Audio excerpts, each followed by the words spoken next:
Honor God with your body. In the letter of the Apostle Paul to the believers in Corinth, he reminded them that our body is a temple of the Holy Spirit. What does that mean?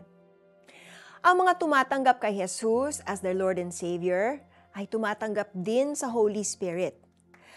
Ang katawan ng believer ay hindi lamang basta tahanan na pinananatilihan ng Holy Spirit, kundi ikinukumpara ito sa templo o lugar ng pagsamba. Therefore, ang reminder na ito ni Apostle Paul ay tratuhin natin ang ating katawan na lugar ng pagsamba sa Diyos. To glorify God by honoring our body is not just keeping it pure from sexual immorality. We also honor our body by keeping it physically healthy, by eating the right amount of food with the right kind of nutrients that our body needs, getting enough sleep to give your body time to rest and recover from stress, and doing daily physical activities that promote mobility and strength.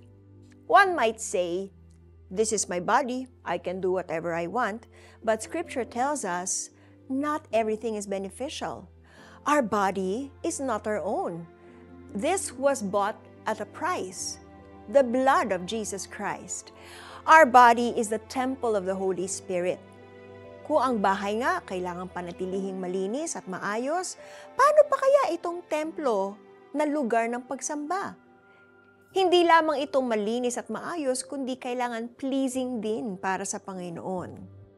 Malinis ito hindi lamang sa loob, kundi pati na rin sa labas. So the challenge for you, will you honor God with your body and commit to getting physically healthy from this day forward? Let's pray. Lord, please give me the wisdom on how I can take care of my body. Help me to develop discipline and consistency in eating healthy, sleeping well, and exercising regularly. In Jesus' name I pray. Amen. Write down your health goals.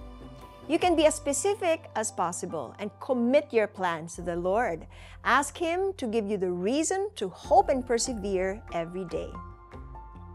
Hindi ba ninyo alam na ang inyong katawan ay templo ng Espiritu Santo na nasa inyo at ipinagkaloob ng Diyos sa inyo?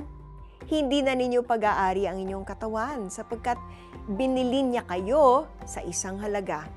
Kaya't gamitin ninyo ang inyong katawan upang maparangalan ang Diyos.